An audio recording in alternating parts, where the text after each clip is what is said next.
இன்றைய வேதவசனம் சங்கீதம் 48 அதிகாரம். கர்த்தர் பெரியவர், அவர் தாம் நமது தேவனுடைய நகரத்தில் நமது பரிசுத்த பருவத்தில் மிகவும் துதிக்கப்படத்தக்கவர். வடதிசையில் உள்ள சியோன் பர்வதமும் வடிப்பமான ஸ்தானமும் சர்வ பூமியின் மகிழ்ச்சியுமாய் இருக்கிறது. அதுவே மகாராஜாவின் நகரம். அதன் அரண்மனைகளில் தேவன் உயர்ந்த அடைக்கலமாக அறியப்பட்டிருக்கிறார். இதோ ராஜாக்கள் கூடிவர் கொண்டு ஏகமாய் கடந்து வந்தார்கள்.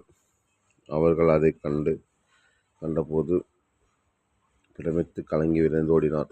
அங்கே நடுக்கம் கொண்டு பிரசவ வேதனைப்படுகிற ஸ்திரீ போல வேதனைப்பட்டார்கள். கீழ்காய்ச்சினால் தர்சின் கப்பல் தற்புகளை நீர் உடைக்கிறீர். நாம் கேள்விப்பட்டபடியே நமது தேவனுடைய நகரமாகிய சேனைகளினுடைய கர்த்தரின் நகரத்திலே கண்டோம். தேவன் அதை என்றென்றைக்கும் ஸ்திரப்படுத்துவார். தேவனே, உமது ஆலயத்தின் நடுவிலே உமது கிருபையை சிந்தித்துக் கொண்டிருக்கிறோம்.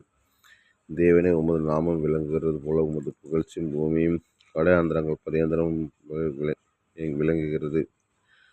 உமது வலதுகரம் நீதியால் நிறைந்திருக்கிறது. உம்முடைய நியாயத்தீர்ப்புகளின் நிமித்தம் சீயோன் பர்வதம் மகிழ்வதாக. யூதாவின் குமாரத்திகள் கலிகூறுவார்களாக. சியோனை சுற்றி உலாவி அதன் கொத்தளங்களை எண்ணுங்கள். பின்வரும் சந்ததிக்கு நீங்கள் விவரிப்பதற்காக அதன் அலங்கத்தை கவனித்து அதன் அரண்மனை உற்று பாருங்கள். இந்த தேவன் என்றென்றைக்கும் உள்ள சதா காலங்களில் நம்முடைய தேவன். மரண பரியந்தம் நம்மை நடத்துவார். ஆமேன்.